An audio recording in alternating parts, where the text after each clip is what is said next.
This is going to be your guide to using Cyclizar in Pokemon Scarlet and Violet. So one of the very few Pokemon to be revealed before the game's release, and there was a lot of hype around it because Shedtail was revealed in the trailer.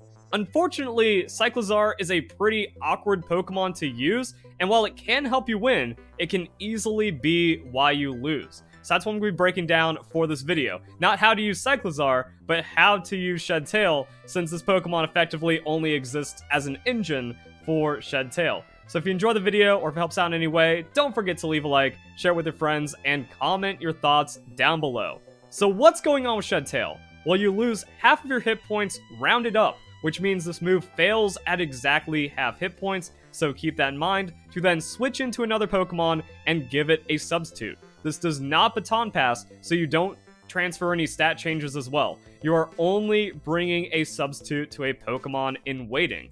And that's where this starts getting really weird and awkward, because as a fast 121 speed Pokemon, you're outspeeding the opponent, you're switching in for a sub, and because Cyclizar is very one-dimensional, like this thing is pretty much only going to Shedtail, then you use an offensive move, you break the sub, and it costs half your health for a free switch. Now, because Cyclizar is built around Shedtail and only Shedtail, it has the Regenerator ability, so there's some weird interactions. You Shedtail, always proc Citrus Berry because half hit points rounded up, you go out, which activates Regenerator, and now you're at full health after your first use of Shedtail. So it's not a completely wasted turn, but it's kind of like a nothing turn, where if the opponent attacks you, and then sub happens, and then like you bring in Pokemon. So it mostly just kind of makes up for a bad lead or an awkward game state, and then you can kind of regain with that. So that's kind of what's playing around with the Cyclizar. And then like Shedtail Regenerator, keep playing around that to get as much usage as possible, and you get to use it more than once.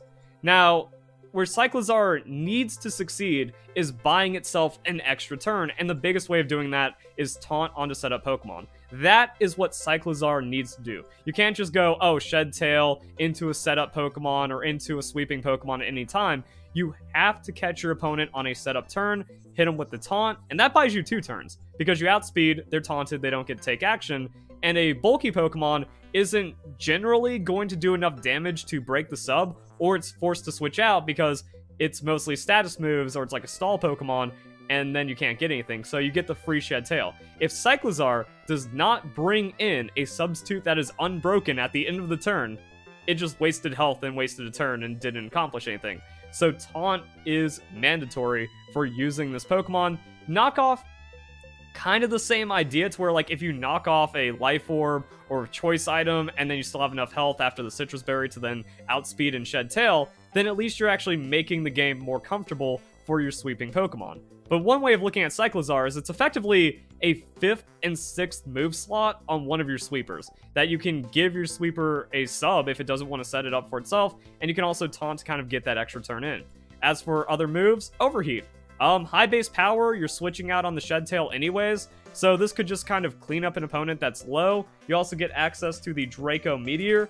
Problem is, Fairy-type Pokemon, so like Knockoff doesn't do any damage unless it's like a Sash Pokemon at 1 hit points, then I guess it's okay on the Knockoff.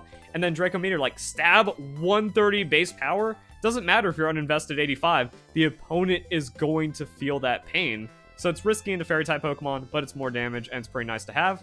And this is it. This is your Pokemon. This is the moveset. People might say like, oh, but what about Rapid Spin? Rapid Spin is one of the worst moves in the game because Stealth Rocks and Spikes and Entry Hazards are the worst moves in the game. The way you beat Stealth Rocks is by taking advantage of the free turn your opponent has gifted you, instead of wasting a move slot and a turn on a weak move to then spin all of that nonsense away.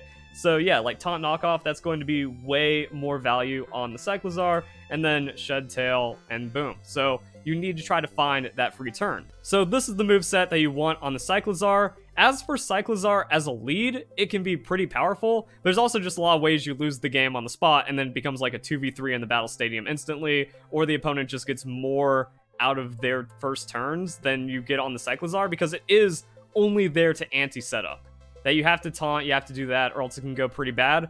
Pokemon that are faster than you get kind of weird, because as long as they do less than 75%, Citrus Berry activates, you do the slower Shed Tail, and now you actually bring in a Pokemon in waiting into a beneficial moveset with the free substitute.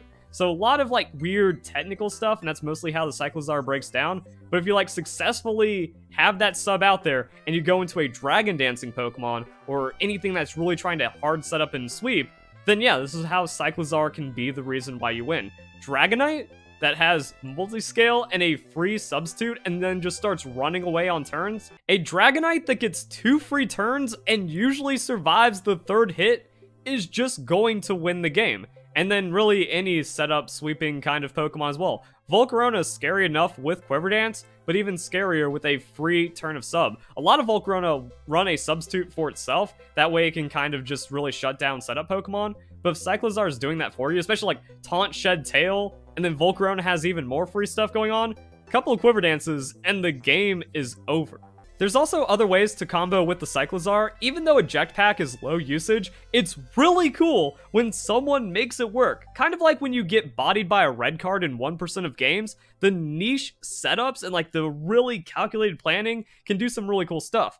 And you put that on Pokemon that lowers its stats with a powerful move. Overheat, Draco Meteor, Torkoal, kind of natural because you bring the Drought, you do crazy damage with the Sun Overheat, and then you can also tank up a hit pretty well as a bulky Pokemon with the Torkoal, so then you can just do crazy damage, maybe one-hit KO something, free Eject Pack out into the Cyclizar, and now you actually have the ability to then choose your next Pokemon and choose where the rest of the battle goes by going Shed Tail and all of that other fun stuff, and then like going into other setup and playing around the other ideas. Or maybe just going back into that Overheat Pokemon and doing the damage again, or the Draco Meteor Pokemon, like you can just keep running it. Another interesting thing about Cyclizar is that you generally just want to go max hit points, so it can take a hit. Like, you can switch in the Cyclizar and then get that Citrus Berry, and as long as you're over 50% hit points and faster than the opponent, you can still just go for the Shed Tail. That since this Pokemon only exists to taunt setup and then Shed Tail out, it doesn't always have to be at full health. It doesn't always have to be like a revenge Pokemon or have some kind of free in. You can just hard switch it in, still be okay. You can also hard switch it out and then try to regenerate her back up over half if you know that you're going to be getting more value by going into a tank Pokemon that's resisting the opponent's predictable hit. At the end of the day though, Cyclizar is not a Pokemon. You are making it a 5v6 or a 2v3 in the battle stadium to bring the concept of raw utility to your team. It can bring a lot of power, but there's also a risk in not having a Pokemon. Also, if the opponent just is faster and outsweeps it, a lot of liability there. If Cyclizar doesn't come in at the right time, with the right tempo to do the right things, then you're not really doing anything. You're just wasting everyone's time and 17% of your hit points for a turn that does effectively nothing. But it also can fish like that for a while and maybe just find something, or it's just not a Pokemon. So you got some weird interactions.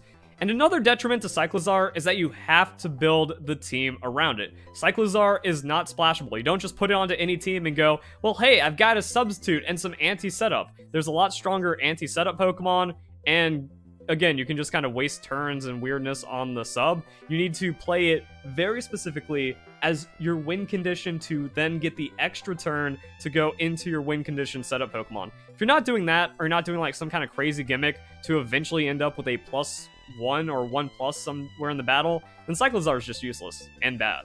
So, things to note, that's how you use it. Hope you guys enjoy the video. Hope you all have a nice day. Thank you very much for watching.